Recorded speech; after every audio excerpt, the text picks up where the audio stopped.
I am a yoga instructor and yoga therapist from Singapore. It is a great pleasure and honor to be amongst such great dignitaries and speakers today. आप सभी का मैं तहे दिल से स्वागत करती हूँ. As you all know, 21st June is the International Day of Yoga, and we have started the celebrations already. News.Online, in association with National Youth Foundation, Indian Yoga Association, and Parmarth Niketan Ashram have organized International Yoga E-Conclave, and today is the second day. We have some renowned and eminent speakers from all over the world to enlighten us. Yesterday was the first day of the conclave, and we had the privilege to listen to many spiritual gurus and yoga masters from all over the world sharing their wisdom and knowledge with us. It is my pleasure to extend a cheerful welcome to all of you for the second day of International Yoga E-Conclave 2021. I would like to thank the sponsors of the conclave, who are City Montessori School, Vishwa and Vyasa, Canada, the Art of Living Foundation, Hum Purna Yoga Institute, Sarva Yoga International, Resonance the Yoga Studio, International Naturopathy Organization, SBPASS, World Yoga Federation, Yoga Alliance International, Sanmarg Event Expert, Adhyatm Yoga Kendra, Soham Department of Yoga and Naturopathy, MJ College, Jalgaon, Ananda Ashram, Pondichery, Dr. Nutan Ayurveda and Garbh Sanskar Academy, Manav, Dharam, Argentinian Hindu Parishad. Thank you all. The reach and spread of yoga today spans across continents. There are communities of yoga practitioners in almost every country in the world today. In order to benefit fully from yoga, to understand yoga in its entirety, we must reflect on who is a yogi. There is a beautiful shlok in Bhagavad Gita where Lord Krishna says, Yasmano dvijate loko, lokano dvijate chayaha, harshamarsh bhayo dvegair, muktoya sachme priyaha. By whom the world is not disturbed, and he who is not disturbed by the world, who is free from joy, impatience, fear, and distress, he is also dear to me. As you all know, we are going through extraordinary times with the pandemic still quite prevalent. As the world battles the COVID-19 pandemic on a war footing, India's traditional system of yoga has been established as a means to boost immunity, improve overall health and well-being. On 20th March 2020, Director General of the WHO also suggested that people could do yoga to maintain their physical and mental health. This will not help you only in the long term, it will also help you to fight COVID-19 if you get it, he suggested. Pranam aap sabhi ko. We would like to welcome you all in the International Yoga E-Conclave, organizing it virtually today.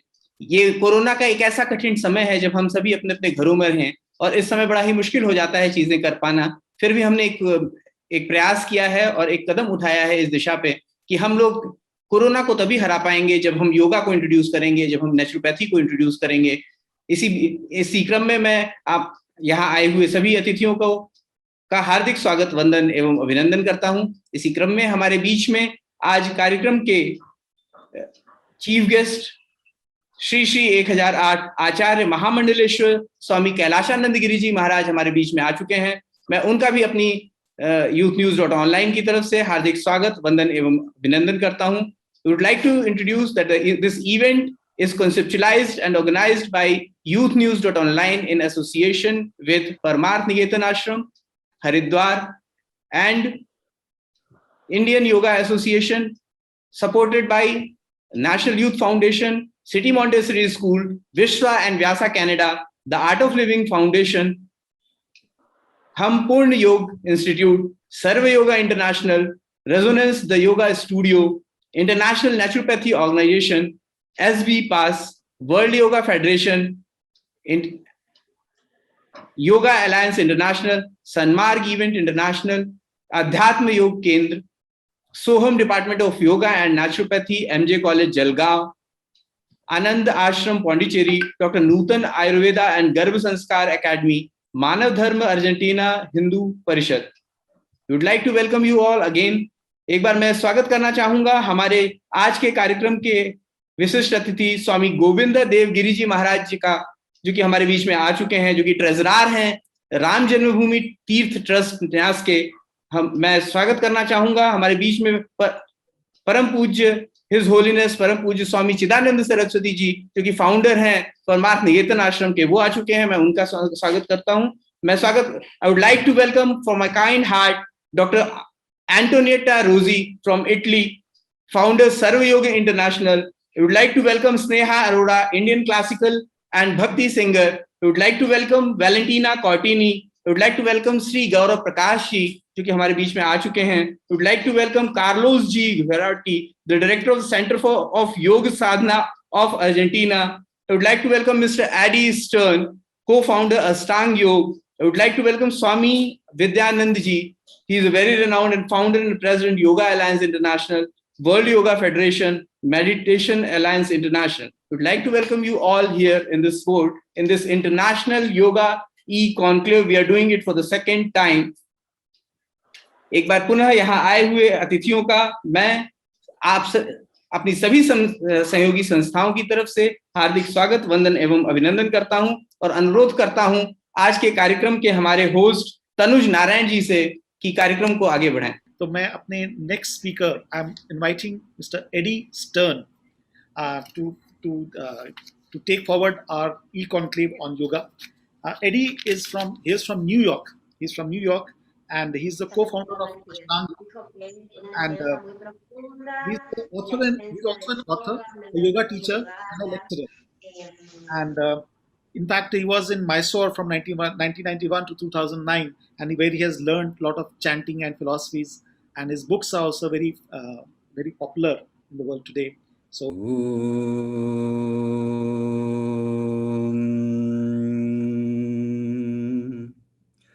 Yaschandasam rishabho vishvarupaha chandobhyo dhyamrita sambhabuva samendro medaya sprunotu amritasya devadharano bhuyasam shariram hi vicharshanam jihva me madhumattama karna abhyam bhuri vishruvam brahmana koshosi medaya pihitaha shrutam me gopaya om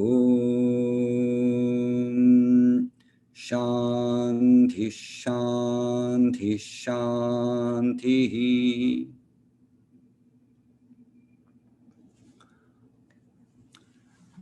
Thank you very much, Tanuj and Himanshu, for inviting me to join you, and to all of the great acharyas who have spoken so far. Honestly, at this point, there's almost nothing left to add to this discourse of all the wonderful words and ideas that have been shared. I have studied yoga in India for more than half of my life at this point, and feel that as a non-native of India, as a Westerner, that at best all of my understanding of yoga can only be as translation. And translation is, of course, never accurate. It's always one step away. And so what we become in the West, largely, for the most part, are translators of culture and tradition that we have a great respect and love for, deeper than appreciation. but that because of where we're born and cultural conditioning, always will be seen through the filter of the lens that we have been raised with. There are, of course, exceptions to this rule. There are some non-natives who embody the traditions so fully that you would not know that they were not born from that culture. I'm certainly not one of those people. I'm one of the translators.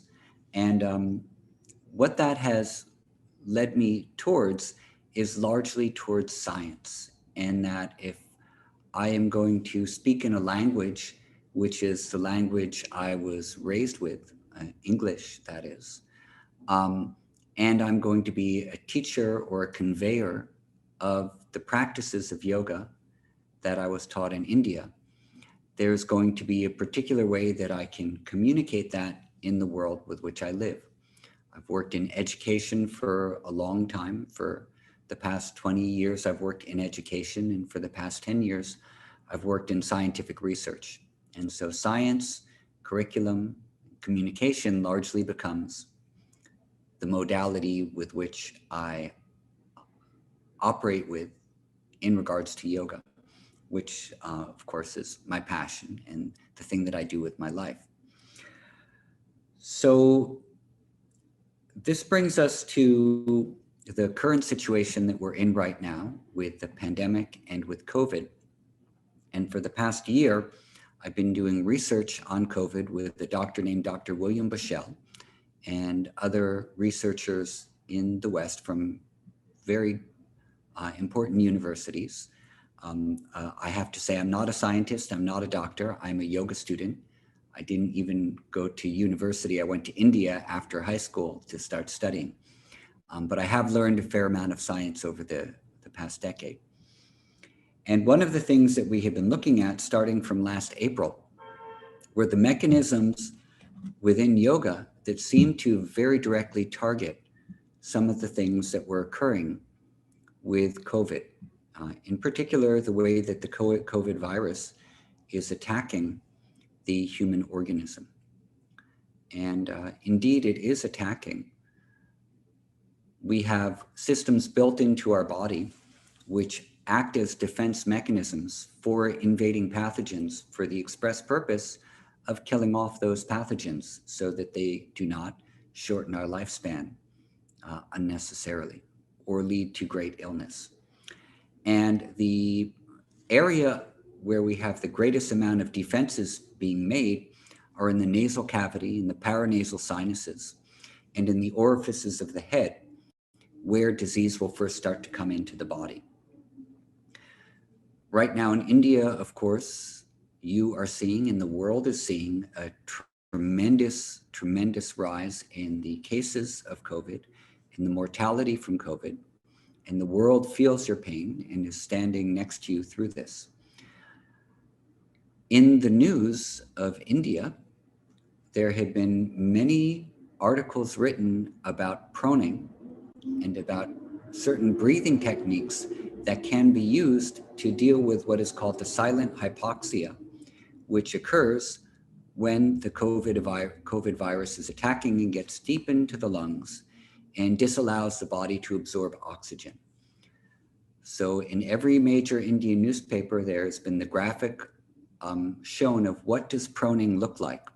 It's instead of lying on the back, to turn onto your belly and to prop yourself up in certain ways for a couple of different reasons. Number one, when you're lying on your back, gravity is working against you, and the liver and the heart will exert pressure on the lungs and make it more difficult for oxygen exchange.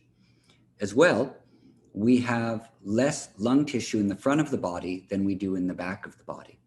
So by turning a patient over, it removes the gravitational force of the liver and heart onto the lungs and exposes more of the back lungs for oxygen exchange. Now, one of the things that Dr. Bushell and I proposed last year was that there are many asanas that you find that look like the positions that one would be put in for proning. We have things like Balasana or the Adho Mukha Svanasana, Ananta Shayanasana, so many different yoga asanas that will be useful for mimicking the form of proning, which can be useful for people who are recovering and also useful for people to train their lungs to absorb oxygen in a proper way that we might not be getting from sitting in chairs for too long, being in front of computers for too long. Another thing that you might have read about in the papers are nitric oxide. And nitric oxide is a substance which is created in our body endogenously, meaning the body creates this. Nitric oxide is created largely in the paranasal sinus, but also in our endothelial tissue. There are 3 different types of nitric oxide. The one which is created in the nasal sinuses increases when the force and volume of air is moving quicker. And so humming is one of the things, or one of the ways we can breathe, which is going to increase the amount of nitric oxide being created in the paranasal sinus. And what nitric oxide does is it's an antimicrobial, an antiviral, it's an immunomodulator. It modulates the immune system. And it's a bronchodilator, so it helps to open up the lungs. The yogis had a marvelous pranayama technique called Brahmhari, which is the humming breath. And so you might have seen that people have been recommending that you do this Brahmhari to deal with strengthening the production of nitric oxide to prevent incoming pathogens. So this is a fascinating thing. There's a lot of research having been done on humming itself. One of the things which is even more interesting is in Hatha Yoga Pradipika, when Brahmhari is described, it says, quickly inhale and make the sound of a male hummingbee. And as you exhale, make the sound of a female hummingbee.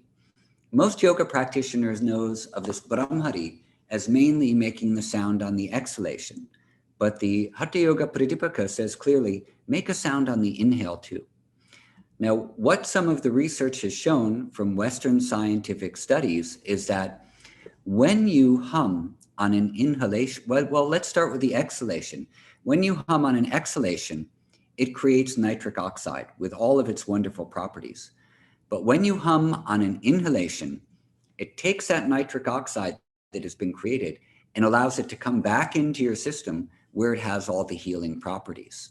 So both of those things, two things together, provide a super benefit to the endogenous nitric oxide. So what we've been doing is looking at all of the techniques that we can find in the yoga methods, which could be useful, potentially could be useful, but demand more research for dealing with not only COVID, but other serious respiratory infections. So to conclude, I would suggest that we do 3 rounds of Brahmhari together and experience the nice healing effect of this breathing practice. Now, there's a very nice mudra which is done along with this called the Shanmukhi mudra, which stimulates the vagus nerve and other things as well. Let's just quickly do this. Put your pinkies, if you would, below your bottom lips and your ring fingers below your nose. It's also done sometimes the side of the nose, but we'll do above the lips. And these 2 fingers over your eyes. And then we're going to exhale and hum. And at the same time, you can close your ears with your thumb. So please inhale and then go.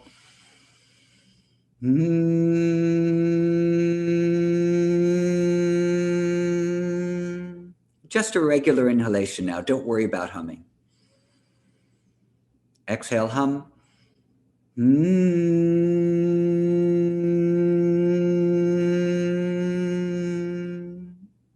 And one more inhale. Exhale, hum.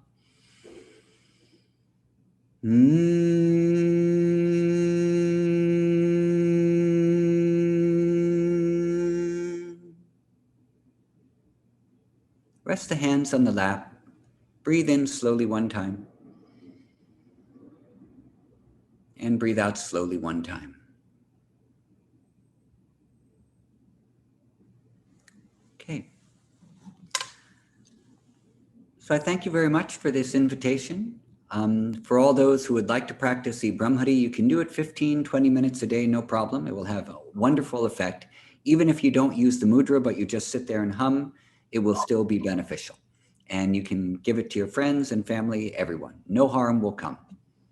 So thank you with great appreciation for all of the yogis and acharyas and gurus in the traditions of yoga. We have immense gratitude for the life that it has given us here in the West.